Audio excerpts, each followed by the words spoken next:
नमस्ते। मैं शिवम मौर्य हूं। तो आज हम एक बहुत ही जरूरी विषय पर बात करने वाले हैं। कभी यह ख्याल आया है कि वर्क प्लेस पर मतलब काम करने की जगह पर हादसे बार बार क्यों होते रहते हैं? और सबसे बड़ा सवाल तो यह है कि आखिर इन्हें हमेशा के लिए रोका कैसे जा सकता है। तो चलिए आज हम कैपा नाम के एक बहुत ही जबरदस्त फ्रेमवर्क को समझेंगे जो ठीक यही करने में हमारी मदद करता है। चलिए एक सिनारियो सोचते हैं। मान लीजिए एक बहुत ही बिजी कंस्ट्रक्शन साइट है, काम जोरों पर है और अचानक एक हादसा हो जाता है। एक वर्कर ऊंचाई से गिर गया है। अब देखिए ये एक ऐसी दिल दहला देने वाली सिचुएशन है जो कहीं भी किसी के भी साथ हो सकती है ना? और बस यही हमारी आज की बातचीत की शुरुआत है।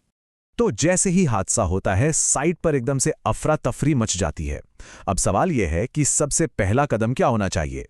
बिल्कुल, सबसे पहले काम रोको और बचाव का काम शुरू करो। ये जो फौरन एक्शन लिया जाता है ना, ये बहुत जरूरी है। लेकिन असली चुनौती तो इसके बाद शुरू होती है। असली चुनौती है ये पक्का करना कि ऐसा हादसा फिर कभी किसी के भी साथ ना हो।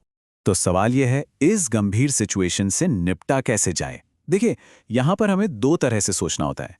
एक तो ये कि जो समस्या अभी हुई है उसे फौरन ठीक करना है, और दूसरा आने वाले कल को भी तो सुरक्षित बनाना है। और बस यही तो कैपा फ्रेमवर्क का दिल है, उसकी आत्मा है। एक ऐसा टू वे अप्रोच जो आज की मुश्किल को भी हल करता है और कल के खतरों को भी रोकता है। तो आखिर ये CAPE है क्या? CAPE का फुल फॉर्म है करेक्टिव एक्शन और प्रिवेंटिव एक्शन। अब ये है क्या? ये एक पूरा सिस्टमैटिक तरीका है, एक प्रोसेस है जो सिर्फ प्रॉब्लम को ठीक नहीं करता बल्कि उसे जड़ से खत्म कर देता है ताकि वो दोबारा सिर न उठा सके। और हाँ, ये अकेले काम नहीं करता। ये HIRA मतलब hazard identification and risk assessment और इंसिडेंट इन्वेस्टिगेशन जैसे सेफ्टी सिस्टम के साथ मिलकर काम करता है। सोचिए, HIRA हमें खतरे पहचानने में मदद करता है, इंसिडेंट इन्वेस्टिगेशन हादसों से सीखने में, और CAPE उस सीख को एक्शन में बदल देता है। अब जरा इस पर ध्यान दीजिए क्योंकि ये समझना बहुत जरूरी है कि इन दोनों एक्शन में आखिर फर्क क्या है। देखिए, करेक्टिव एक्शन जो है वो रिएक्टिव होता है, मतलब कुछ गलत हो गया उसके बाद उसे ठीक करना। जैसे हमारे केस में गार्डरेल गायब थी तो उसे फौरन वापस लगाना एक करेक्टिव एक्शन हो गया। दूसरी तरफ है प्रिवेंटिव एक्शन जो कि प्रोएक्टिव होता है, मतलब प्रॉब्लम होने से पहले ही उसे रोक देना। जैसे हर हफ्ते इंस्पेक्शन के लिए एक चेकलिस्ट बना ली जाए ताकि ये पक्का हो सके कि कोई भी गार्डरेल दोबारा टूटे ही ना। समझ गए ना फर्क? एक है आग बुझाना और दूसरा है आग लगने ही ना देना। ठीक है, तो अब तक हमने कॉन्सेप्ट तो समझ लिया। अब चलिए इसकी पूरी प्रक्रिया को समझते हैं। देखिए, कापा सिर्फ एक अच्छा आइडिया नहीं है, ये एक पूरा स्ट्रक्चर्ड प्रोसेस है, एक रोड मैप है जो हमें किसी भी हादसे से निपटने के लिए स्टेप बाय स्टेप गाइड करता है। ये वो सिस्टम है जो हमें ऑर्गेनाइज्ड रखता है और ये पक्का करता है कि कोई भी जरूरी कदम हमसे छूट ना जाए। तो ये पूरा प्रोसेस जो है वो इन 7 कदमों का एक रोड मैप है। चलिए देखते हैं ये 7 कदम क्या है। सबसे पहले प्रॉब्लम क्या है ये पहचानना, फिर फौरन एक्शन लेना। इसके बाद आता है सबसे जरूरी काम, असली जड़ यानी रूट कॉज का पता लगाना। फिर हम करेक्टिव और प्रिवेंटिव प्लान बनाते हैं और आखिर में इन प्लान्स को लागू किया जाता है और चेक किया जाता है यानी वेरीफाई किया जाता है कि वो असरदार हैं भी या नहीं। घबराइए नहीं, इनमें से जो सबसे जरूरी स्टेप्स हैं उन्हें हम आगे और अच्छे से समझेंगे। तो जैसा मैंने कहा, सबसे क्रूशियल पॉइंट है स्टेप 3, रूट कॉज एनालिसिस। देखिए, ये सिर्फ ये देखना नहीं है कि क्या हुआ, बल्कि ये समझना है कि आखिर ये क्यों हुआ। इसके लिए 5 व्हाइज जैसी बहुत ही सिंपल टेक्निक का इस्तेमाल किया जा सकता है। इसमें हम बार बार क्यों पूछते हैं जब तक कि हम समस्या की असली जड़ तक नहीं पहुंच जाते। जब तक हम रूट कॉज को नहीं पकड़ेंगे, हमारे केस में मान लीजिए गार्ड रेल का गायब होना, तब तक हमारे सारे एक्शन अधूरे ही रहेंगे। यह बिल्कुल वैसा ही है जैसे सिर्फ बुखार की गोली लेना लेकिन बीमारी का पता ना लगाना। अच्छा, एक बार हमने रूट कॉज पहचान लिया और एक एक्शन प्लान भी बना लिया तो क्या काम खत्म? नहीं। अगला कदम है इसे ऑफिशियल बनाना। सिर्फ दिमाग में प्लान बना लेने से काम नहीं चलता है ना।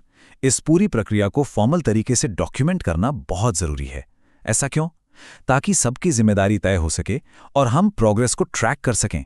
और यहीं पे काम आती है कैपा रिपोर्ट। और ये देखिए, ये स्लाइड बहुत अच्छे से दिखाती है कि असल में ये दिखता कैसा है। जरा इस टेबल पर नजर डालिए। इसमें हमने अपने केस की सारी जानकारी एक स्टैंडर्ड कैपा फॉर्मेट में डाल दी है। देखिए कितना साफ और सिंपल है। एक नज़र में सब कुछ पता चल रहा है। प्रॉब्लम क्या थी, उसका रूट कॉज क्या था, उसे ठीक करने के लिए क्या किया गया और भविष्य में ऐसा न हो उसके लिए क्या प्लान है। साथ में कौन जिम्मेदार है और काम कब तक पूरा होगा, ये भी साफ है। अकाउंटेबिलिटी और प्रोग्रेस ट्रैकिंग के लिए ये एक बेहतरीन टूल है। तो देखिए, कैपा सिर्फ एक हादसे को ठीक करने तक ही सीमित नहीं है। इसका असली फायदा तब दिखता है जब इसे लगातार और सही तरीके से लागू किया जाता है। तब इसका पूरे ऑर्गेनाइजेशन पर एक बहुत ही पावरफुल और लंबे समय तक चलने वाला पॉजिटिव असर पड़ता है। और इसके फायदे क्या हैं, वो बिल्कुल साफ हैं। बार बार होने वाले हादसे कम हो जाते हैं, जिससे हमारा वर्कप्लेस पहले से कहीं ज़्यादा सेफ हो जाता है। हम किसी भी तरह के ऑडिट के लिए हमेशा तैयार रहते हैं। कानूनी और फाइनेंशियल रिस्क भी घट जाते हैं। और सबसे ज़रूरी बात, इससे एक ऐसा सेफ्टी कल्चर बनता है, एक ऐसा माहौल बनता है जहां हर कोई खुद आगे बढ़कर खतरों को पहचानता है और उन्हें दूर करने की जिम्मेदारी लेता है। ये जो कोटेशन है ना, ये पूरी बात का निचोड़ है। एक प्रभावी कैपा प्रणाली सिर्फ समस्याओं को ठीक नहीं करती, ये विफलता के खिलाफ संस्थागत स्मृति का निर्माण करती है। इसका मतलब क्या है? इसका मतलब है कि कैपा का असली मकसद सिर्फ गलतियों को सुधारना नहीं है, बल्कि उनसे सीखना है। ये एक ऑर्गेनाइजेशन को अपनी नाकामियों से सीखने और उन्हें भविष्य में कभी न दोहराने की एक याददाश्त देता है। और यही एक मजबूत सेफ्टी कल्चर की असली नींव है। तो अब एक पल के लिए अपने काम करने की जगह के बारे में सोचिए।